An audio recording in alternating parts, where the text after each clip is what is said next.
Bismillahirrahmanirrahim. Assalamualaikum warahmatullahi wabarakatuh. Selamat berjumpa kembali dengan saya, Nung Sopiah Yulianti, yang mengampu mata pelajaran PPKN. Semoga kita semua selalu ada dalam lindungan Allah Subhanahu wa Ta'ala. Amin ya Allah ya Robbal Alamin. Ibu ingatkan kepada kalian harus tetap waspada dan selalu melaksanakan protokol kesehatan. Sebelum kita menginjak kepada materi, marilah kita berdoa terlebih dahulu. Untuk berdoa mulai. Selesai. Pada materi minggu kemarin, sudah dibahas tentang persatuan dan keberagaman masyarakat Indonesia, yaitu keberagaman Indonesia dan prinsip persatuan dalam keberagaman yang terdiri dari Bhinneka Tunggal Ika dan wawasan Nusantara. Pada pertemuan kali ini kita akan membahas materi yaitu permasalahan keberagaman dalam masyarakat Indonesia. Masih bab 4 ya. Nah, ini tujuan pembelajarannya. Tujuan pembelajarannya yaitu mensyukuri persatuan dalam keberagaman masyarakat Indonesia secara adil sebagai anugerah ciptaan Tuhan Yang Maha Esa. Memahami dan mengidentifikasi permasalahan keberagaman dalam masyarakat Indonesia dan melaksanakan tanggung jawab terkait keberagaman dan berupaya menyelesaikan masalah yang muncul dalam keberagaman masyarakat. Kita lihat permasalahan keberagaman dalam masyarakat Indonesia. Telah kita ketahui bersama bahwa Indonesia merupakan negara kepulauan yang sebagian besar wilayahnya dihuni oleh berbagai etnis dengan adat istiadat yang berbeda. Bentuk keberagaman masyarakat Indonesia. Nah, kita lihat bentuknya. 1. Ada suku bangsa. Suku bangsa Indonesia ini sangat banyak sekali, di mana setiap suku bangsa memiliki adat istiadat. Dan juga ada agama. Agama di negara kita ini ada beberapa agama yang berkembang di negara kita. Kemudian ras. Ras ini identik dengan warna kulit dan mengarah kepada fisik ya. Ini ras.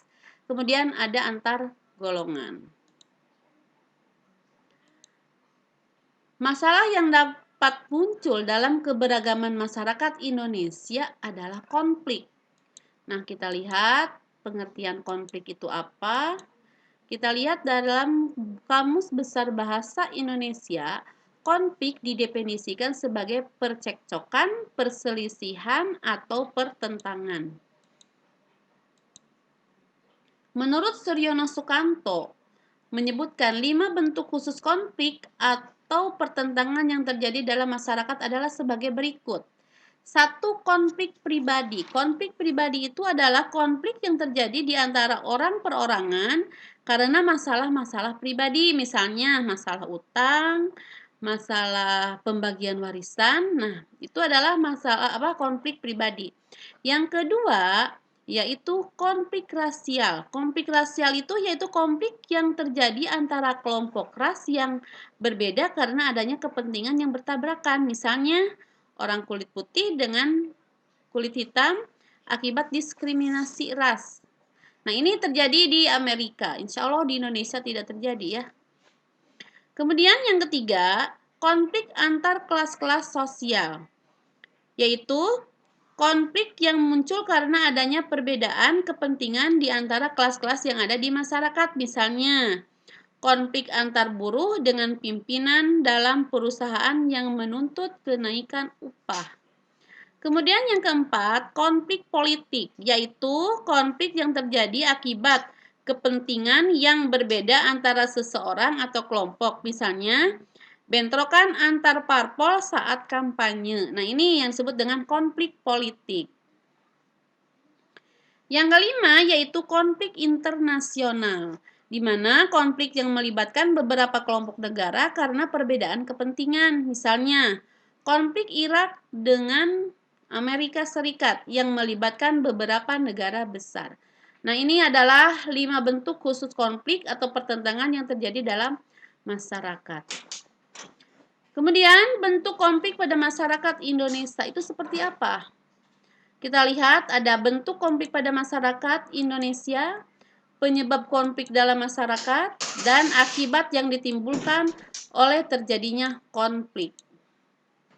A. Bentuk konflik pada masyarakat Indonesia. Konflik berdasarkan tingkatannya itu ada dua. Satu, konflik ideologi. Yang kedua, konflik politik.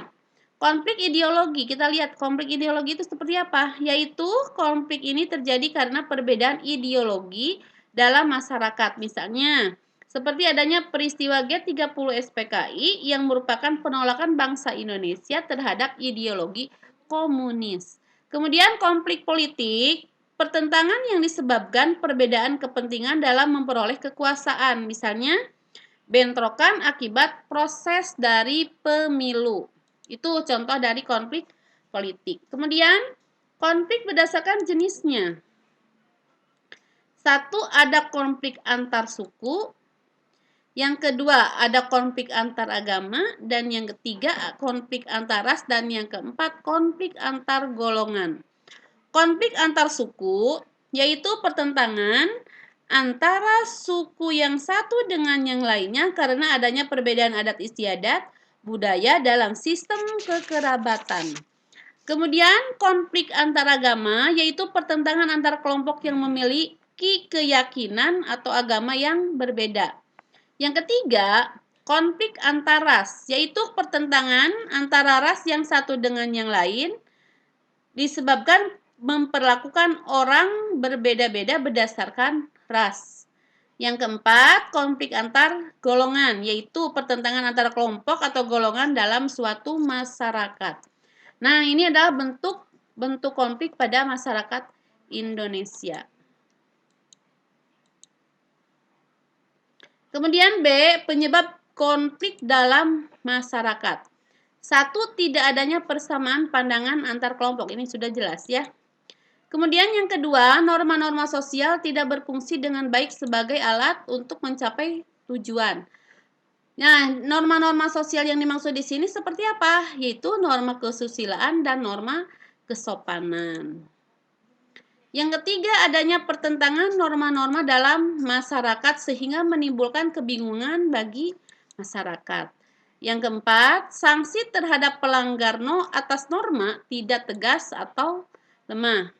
Yang kelima, tindakan anggota masyarakat sudah tidak lagi sesuai dengan norma yang berlaku.